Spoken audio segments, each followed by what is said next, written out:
بسم اللہ الرحمن الرحیم۔ رسول اللہ صلی اللہ علیہ وآلہ وسلم نے ارشاد فرمایا، جو مسلمان کسی بھی تکلیف میں گرفتار ہوتا ہے تو اللہ تعالیٰ اس کی وجہ سے اس کے گناہ اس طرح جاڑ دیتا ہے جیسے درخت کے پتے جڑ جاتے ہیں۔ رسول اللہ صلی اللہ علیہ وآلہ وسلم نے ارشاد فرمایا، برد باری اللہ پاک کی طرف سے ہے اور جلد بازی شیطان کی طرف سے ہے۔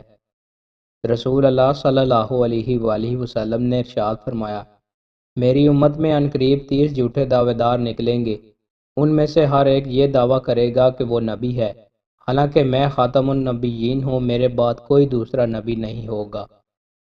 رسول اللہ صلی اللہ علیہ وآلہ وسلم نے ارشاد فرمایا، آدمی کے اسلام کی خوبیوں میں سے یہ خوبی ہے کہ وہ بے مقصد اور فضول کام چھوڑ دے۔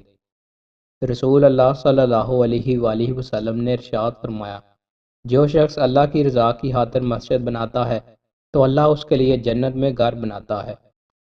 رسول اللہ صلی اللہ علیہ وآلہ وسلم نے ارشاد فرمایا، سب سے بہترین صدقہ وہ ہے جو خوشحالی کے عالم میں دیا جائے۔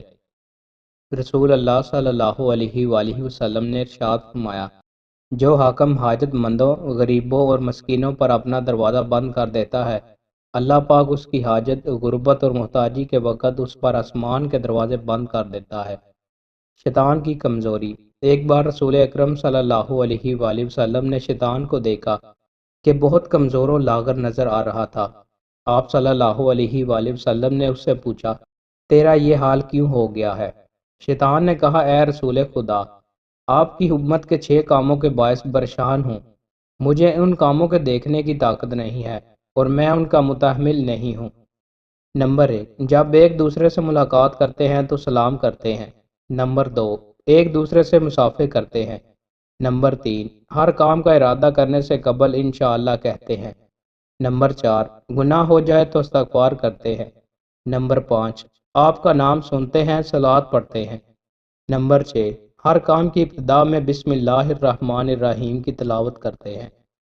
دوستوں، مزید اچھی ویڈیوز کے لیے ہمارے چینل کو سبسکرائب لازمی کریں۔ بہت شکریہ۔